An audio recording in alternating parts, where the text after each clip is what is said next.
दोस्तों, जब दिन बुरे चल रहे हो तो हर छोटी बड़ी चीज आपके खिलाफ जाती है। हमारे मोदी जी के साथ कुछ ऐसा ही हो रहा है। अभी एक दिन मतलब लगभग 24 घंटे ही बीते थे, मोदी जी ने लाल किले की प्राचीर से एक गर्मजोशी से भरा हुआ भाषण दिया था, जिसमें उन्होंने कहा था कि वन नेशन वन इलेक्शन को लेकर अब देश को सीरियसली सोचना चाहिए, आगे बढ़ना चाहिए। बताइए, यहाँ Modi one nation one election की बात कर रहे हैं और चुनाव आयोग ने आज प्रेस कॉन्फ्रेंस करके मोदी जी के सपनों को चूर चूर कर दिया, ये कहते हुए कि भाई हम तो 4 राज्यों के विधानसभा चुनाव भी साथ नहीं करा सकते, हमें तो कश्मीर और हरियाणा के चुनाव साथ करवाने हैं, महाराष्ट्र की बात बाद में देखेंगे। दोस्तों, चुनाव आयोग से उम्मीद थी कि महाराष्ट्र के इलेक्शंस की डेट्स भी सामने रख दी जाएगी, क्योंकि नवंबर 25-26 के आसपास वहां विधानसभा का कार्यकाल खत्म हो रहा है। लेकिन हर कोई हैरान रह गया कि महाराष्ट्र में आखिर क्यों इतनी देरी की जा रही है। कहीं ऐसा तो नहीं कि कोई अलग से एज दी जा रही है कुछ खास राजनीतिक दलों को लेकर। अब इसे लेकर मुख्य चुनाव आयुक्त राजीव कुमार को भी एक सवाल का सामना करना पड़ गया। आज तक के रिपोर्टर संजय कुमार ने इसी को लेकर एक सवाल पूछा।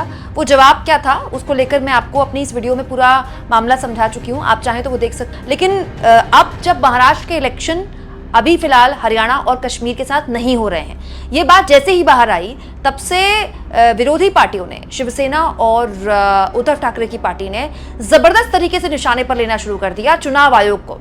दोस्तों, प्रियंका चतुर्वेदी की पार्टी यानी कि यूबीटी शिवसेना, जो कि लगभग चुनाव के लिए तैयार है, आज एक बहुत ही गर्मजोशी से भरा संबोधन भी उद्धव ठाकरे ने दिया, जिसमें उन्होंने जबरदस्त तरीके से बीजेपी को धोया। उन्होंने जैसे ही ये प्रेस कॉन्फ्रेंस खत्म हुई और महाराष्ट्र की तारीखों का ऐलान नहीं हुआ, अपनी सोशल मीडिया हैंडल से लिखा, भारत की पूरी तरह से समझौतावादी संस्था ने एक राष्ट्र एक चुनाव के मोदी जी के सपने को फिर से विफल कर दिया।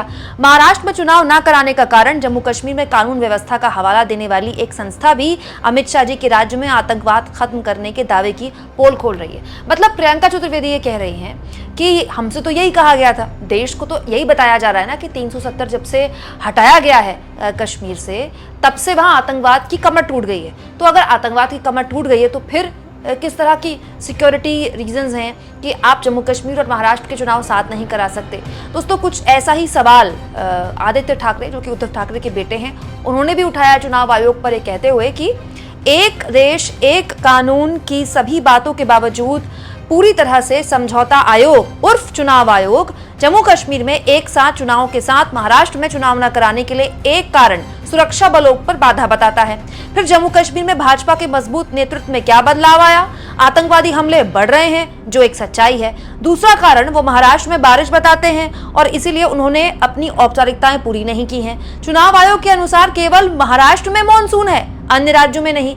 ये कितने शर्म की बात है कि ये संस्था एक समय प्रसिद्ध थी। मुझे लगता है कि उनके बॉस अब तक उन्हें महाराष्ट्र में चुनाव कराने की अनुमति नहीं दे रहे हैं। भाजपा और उनके दिमाग में इस अवैध और असंवैधानिक शासन को जारी रखने का कोई नैतिक अधिकार नहीं है। राज्य ने उन्हें एक बार खारिज कर दिया है, फिर से कर देगा। ऐसा लगता है जैसे चुनाव आयोग उन्हें अपने ठेकेदारों को हमारे राज्य को लूटने की इजाजत देने के लिए सांस लेने का समय दे रहा है। चले जाओ मंदे सरकार। तो कुल जमा बात ये कि आदित्य ठाकरे और न केवल प्रियंका चतुर्वेदी ने साफ तौर पर कहा कि अगर सुरक्षा कारणों की वजह बता रहा है चुनाव आयोग की, क्योंकि हमको जम्मू कश्मीर में इलेक्शंस कराने और वहाँ आतंकवाद एक बड़ा मुद्दा रहता है, वहाँ सुरक्षा एक बहुत संवेदनशील एरिया है और खास तौर पर 370 के बाद तो ये पहला चुनाव है। 10 साल बाद विधानसभा चुनाव रहे हैं जम्मू कश्मीर में, तो हर लिहाज से जम्मू कश्मीर के लिए बहुत ही ऐतिहासिक पल है। इसलिए दोस्तों, चुनाव आयोग ने कहा था कि हमको जो पैरामिलिट्री फोर्सेस की डिप्लॉयमेंट है वो कश्मीर में ज्यादा चाहिए और इसीलिए हमको जम्मू कश्मीर और हरियाणा के चुनाव अभी कराने दीजिए।